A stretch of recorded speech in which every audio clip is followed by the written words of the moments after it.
Woman wears ring for 30 years, looks again and realizes she's a millionaire.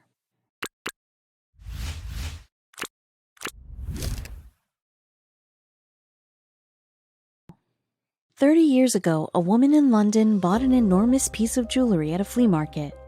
Little did she know the true value of her purchase when she finally decides to get it appraised. She looked at the woman and couldn't believe what just had been said. She thought the appraiser had probably made a mistake. The woman had never been in a situation like that and suspected that neither did the appraiser. She had no idea where to turn, but what she was told next made her instant royalty. An unidentified Londoner was on her weekly stroll of the Middlesex Hospital flea market, west of the city, gliding past different stands. Everything looked pretty old and worn out, and with only a couple of bucks in her pocket, she wanted her purchase to be worth every penny. As she was eyeing a necklace on one of the stands, she couldn't help but notice a huge ring sparkle in the corner of her eye. She turned to the ring and knew that fate had brought her to it. The woman, who remains anonymous as per her request, wanted to get herself something beautiful and luxurious. While she knew it looked like something she could never afford, she wanted it because it meant more to her than just some pile of junk. She picked up the ring and looked at it for a moment, as it resonated with her, but something seemed off. Nevertheless, she felt inexplicably drawn to it. The ring sat on a mount that was of incredible size, the crystal too. The whole piece looked like jewelry from a fairy tale, and the woman knew that she had to have it. A piece of jewelry that not only she loved with all her heart, but would serve as a talisman to remind herself that one day, if she worked hard enough, she would buy a real diamond. Little did she know that everything was about to change. She completed her purchase and spent her last remaining £10, $13, on the incredible piece. From then on, she wore the ring every day, everywhere. Years passed, and her talisman was still by her side. Being of humble background, she didn't need much else, so she kept this piece close to her. It made her feel like a princess, even 30 years later. But one day, a strange trip to the grocery store turned her life upside down. On a beautiful afternoon, on her way home from work, the Londoner stopped at a nearby grocery store. She grabbed all the stuff she needed and headed to the checkout line. While waiting, she could not help but notice a stranger ogling at her hand. She thought this was very peculiar, but she brushed off her train of thought and continued waiting for her turn. What she didn't know was that the stranger, a mysterious man, was not going to let her out of his sight. The man wouldn't stop gazing at her ring, and the woman was beginning to feel uncomfortable. Her turn finally came up, and she quickly paid for her products and headed for the door, still noticing the gaze of the man following her every move. She quickly became suspicious and feared for the worst, and that's when she noticed that he was still following her. What did this man want, and how could she get rid of him? The woman quickly walked toward her car, aware that the man was still trailing her. She tried to keep him in her peripheral vision as she tried to lose him in the crowd, but he seemed unshakable. She wondered what he wanted from her, or was she just being paranoid? Then the gap between her and him closed, and she felt him right behind her. She spun around to confront him, and then he said something that completely blindsided her. The mystery man had followed her because something about her costume jewelry had caught his eye. And then he asked her something that left her questioning everything. Seeing the panic on her face, and with his greedy eyes never leaving her hand, he quickly asked her if she minded giving him a closer look at her ring.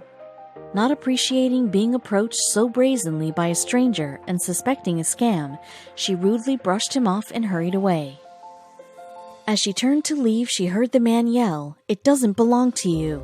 But she just wanted to get home, so she didn't give the strange encounter another thought, until later.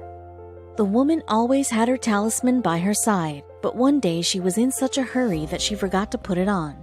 It had become a ritual for her, wake up and put the ring on her finger. But that day she was frazzled. She was going to be late, and she hurried to get dressed and out the door. The ring was not on her finger.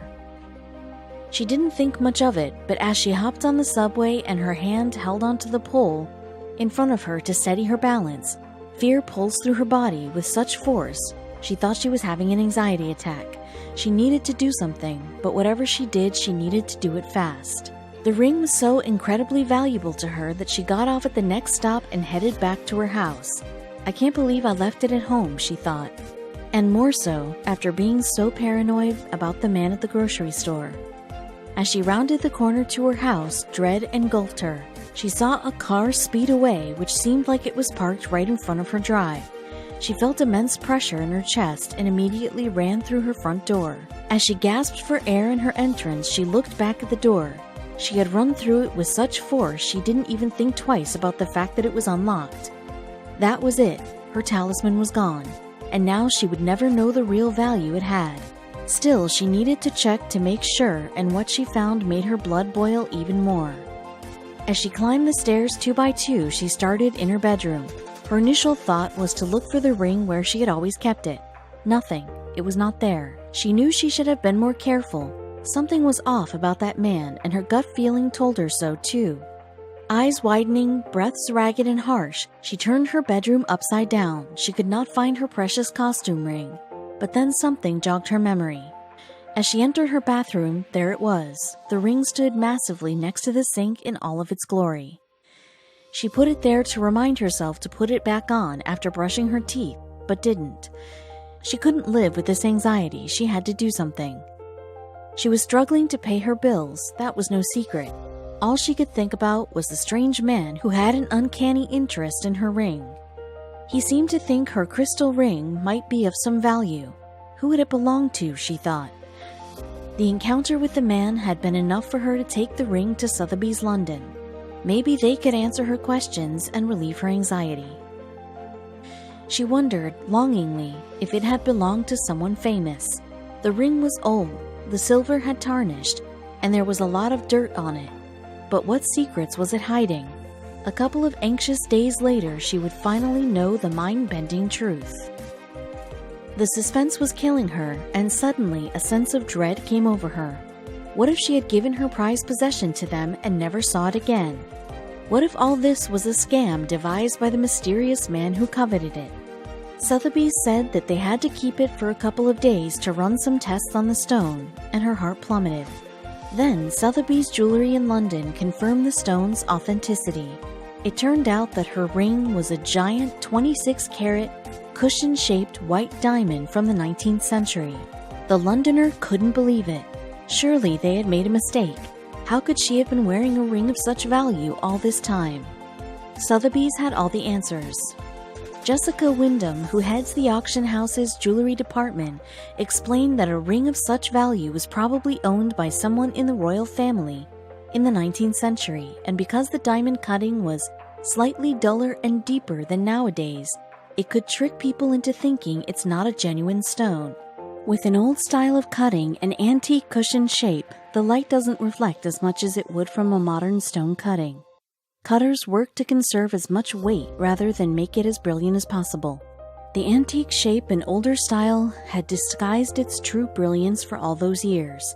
They also went on to explain why they took so long to get it authenticated and valued. "We confirmed that it was indeed a diamond. We got it tested with the Gemological Institute of America, and that then dictated the price," said Jessica Wyndham. Jessica Wyndham told the unidentified woman that the ring could go for as much as £350,000, about $450,000, if it were auctioned. The head of the auction house continued to explain the cut of the stone probably would have meant that it didn't sparkle, plus it was all dirty. No one would really think it was real. They came in with the idea that it might be real, and they had no idea of its value, Wyndham added. The Londoner knew when she was standing at the flea market that the ring sparkled. That is what caught her attention, but maybe her talisman only shone for her. Having led a life from paycheck to paycheck, another person's junk was her treasure and had just changed her life. The ring was sent to auction and got sold for a staggering amount, £656,750, $847,667. Not only did this great little possessions auction make her life a whole lot easier, but she finally knew that she had been a princess all along. But how do you know if your custom jewelry is valuable?